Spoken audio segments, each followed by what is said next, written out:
குருவே சரணம், குருவடி சரணம், குரு பாதம் சரணம். என்னருமை குருநாதருடைய பொற்பாதம் தொட்டு வணங்கி நமக்கு ஜோதிடம் எனும் அற்புத கலையை கற்றுக் கொடுக்கும் ஆசிரியர் பெருந்தகைக்கு வாழ்த்துதல் சொல்லி இன்று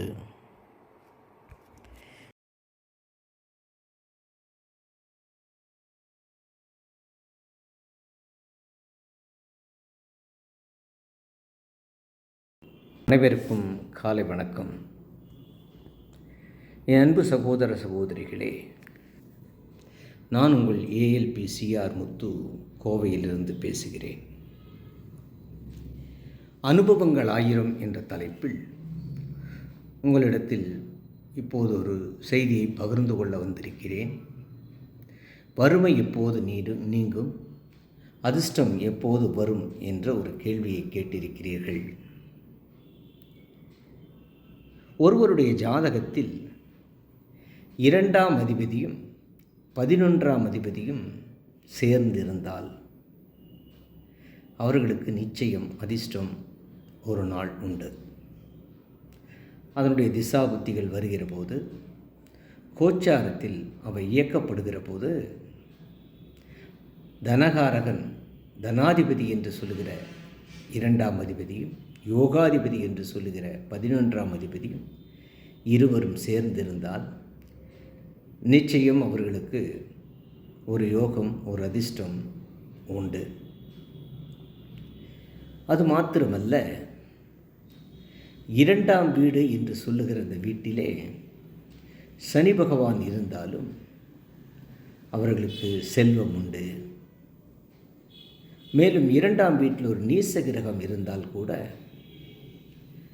அதனுடைய 7ஆம் பார்வையாக 8ஆம் வீட்டை பார்க்கும் ஒரு திடீர் அதிர்ஷ்டத்தை கொடுக்கும். மேலும் இந்த அதிர்ஷ்டம் எப்போது வரும், எப்படி வரும் என்றெல்லாம் நீங்கள் கேட்கலாம். பாருங்கள், உங்களுக்கு ஒரு சூட்சமத்தை சொல்லுகிறேன். இந்த 12 ராசிகளில் சர, ஸ்திர, உபய ராசிகள் என்று இருக்கிறது. ஸ்தர ராசி என்று சொல்லுகிற மேசம், கடகம், துலாம், மகரம் என்ற ராசிகள். ஸ்திர ராசிகள் என்று சொல்லுகிறது ரிஷபம், சிம்மம், விருட்சகம், கும்பம் இந்த ராசிகள். மிதுன ராசிகள் என்று சொல்லுகிறது உபய ராசிகள் என்று சொல்லுகிறது மிதுனம், கன்னி, தனுசு, மீனம். இது உபய ராசிகள். மேச ராசியில் ஒருவருடைய லாபாதிபதி நின்றிருப்பாரானால், அதாவது 11ஆம் அதிபதி நின்றிருப்பாரானால்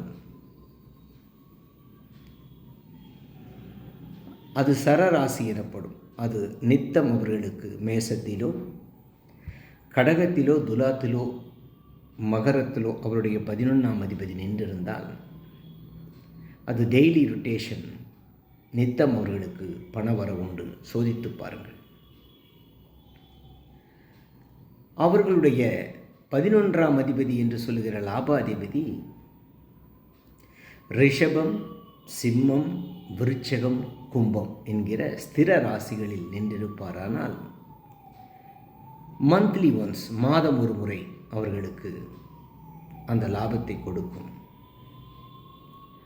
இல்லை, அவருடைய 11ஆம் அதிபதி என்று சொல்லுகிற அந்த பிளானட், அந்த கிரகம் உபய ராசிகளாகிய மிதுனம், கன்னி, தனுசு, மீனத்தில் இருக்குமானால் அது வருடத்திற்கு ஒரு முறை வரவை கொடுக்கும். இது அதனுடைய சூட்சமம்.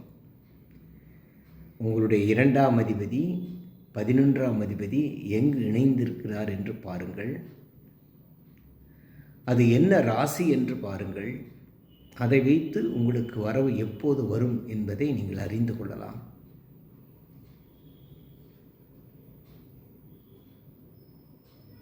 வறுமையில் இருக்கிறோம், வறுமை மாறுமா, அதிர்ஷ்டம் பிறக்குமா என்ற கவலை உங்களுக்கு வேண்டாம். எல்லாவற்றுக்கும், எல்லாருக்கும், ஒவ்வொருவருக்கும் ஒரு நன்மை நடக்கும்.